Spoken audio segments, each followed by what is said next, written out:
China saat ini menempati peringkat kedua dalam kekuatan ekonomi dunia, dengan kota-kotanya yang modern dan teknologinya yang nggak kalah canggih dari negara-negara maju lainnya. Meskipun begitu, masih ada daerah-daerah di pinggiran negara ini yang tetap konservatif dengan kebudayaan yang kuat. Salah satunya adalah praktik pernikahan arwah yang dikenal sebagai ghost marriage atau Minghun. Di wilayah Tiongkok yang konservatif, kematian bukanlah penghalang untuk menikah. Bagi sebagian, kematian memang membuat seseorang itu terbebas dari tekanan sosial. Namun, bagi keluarga yang ditinggalkan, terutama orang tua, tekanan tersebut tetap ada. Hasrat untuk menikahkan anak yang telah meninggal menjadi begitu besar, melewati batas alam yang berbeda. Hal inilah yang menjadi dasar ghost marriage atau pernikahan arwah alias pernikahan hantu, yang melibatkan setidaknya satu pihak yang telah meninggal ataupun keduanya udah meninggal. Sebenarnya praktik ini termasuk ilegal sekarang ini, tapi walaupun dibilang ilegal, masih ada aja orang-orang yang ngelakuin. Kenapa dianggap ilegal? Praktik ini seringkali terkait dengan perampokan kuburan atau makam, dan bahkan dapat melibatkan pembunuhan. Untuk kasus pencurian makam, yang dicuri itu bukan barang-barang berharga seperti permata atau emas, melainkan mencuri jasad atau mayat. Suatu tindakan yang lebih tepat disebut sebagai penculikan. Hal yang paling mengerikan sebenarnya pembunuhan. Ada oknum tertentu di China itu yang khusus untuk menyediakan mempelai wanita. Jika ada permintaan dari salah satu keluarga yang ingin menikahkan anak lelaki mereka yang telah meninggal, oknum ini akan melakukan pembunuhan dan target mereka itu biasanya wanita muda. Setelah dibunuh, jasad mereka akan dijual kepada keluarga yang membutuhkan demi praktek yang nggak masuk akal ini. Bahkan beberapa keluarga tega menjual anak perempuan mereka yang cacat, baik secara fisik maupun mental, untuk dijadikan mempelai demi mengurangi beban keluarga. Proses pernikahan biasanya dilakukan layaknya upacara pernikahan pada umumnya. Jika kedua mempelai telah meninggal, mereka akan dikuburkan bersama.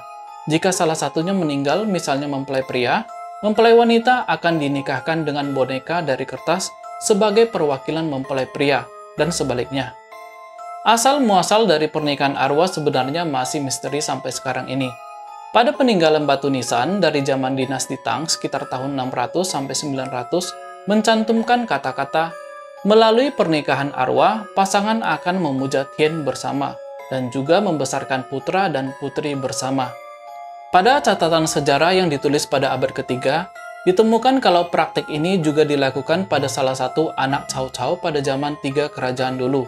Kalau nggak tahu siapa itu Cao Cao, Cao Cao itu salah satu jenderal militer dari zaman Samkok atau 3 kerajaan pada akhir era dinasti Han sekitar tahun 155-220. Anak dari Cao Cao ini meninggal pada usia yang masih relatif muda yaitu 13 tahun. Seluruh keluarganya mencarikan pasangan dan akhirnya menemukan anak perempuan dari klan ternama yang juga baru meninggal. Kedua jasad dikuburkan bersama dengan harapan agar tidak kesepian di alam berikutnya, meskipun tidak pernah saling kenal ketika masih hidup.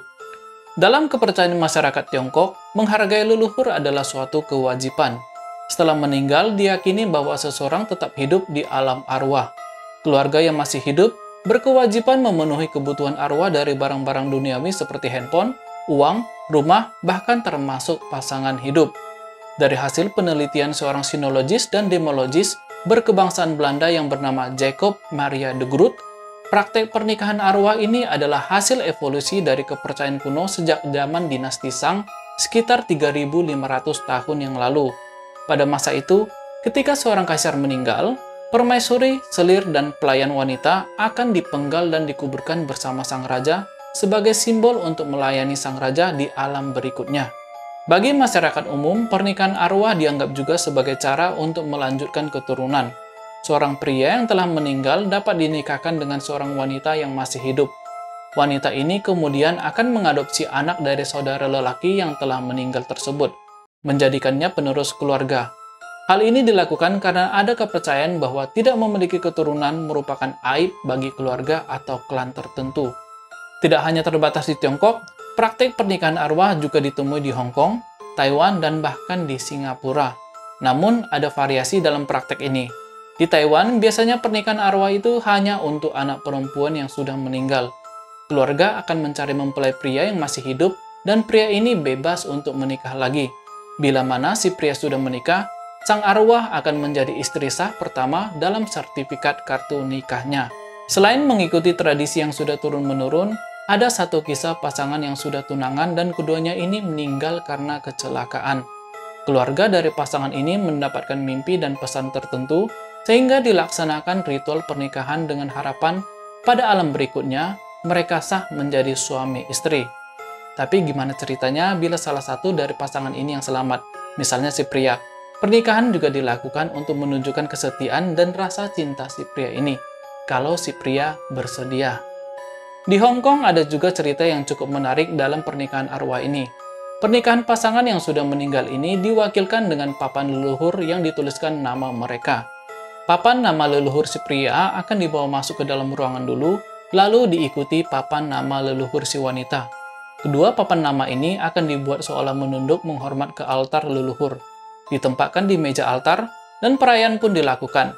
Setelah itu, mimpi mengenai si pria atau wanita yang sudah meninggal ini pun nggak akan muncul lagi. Pada tahun 2007, dua pria dewasa di daratan China ditahan atas tuduhan perdagangan manusia atau human trafficking. Namun setelah penyelidikan, ternyata hasilnya lebih seram lagi.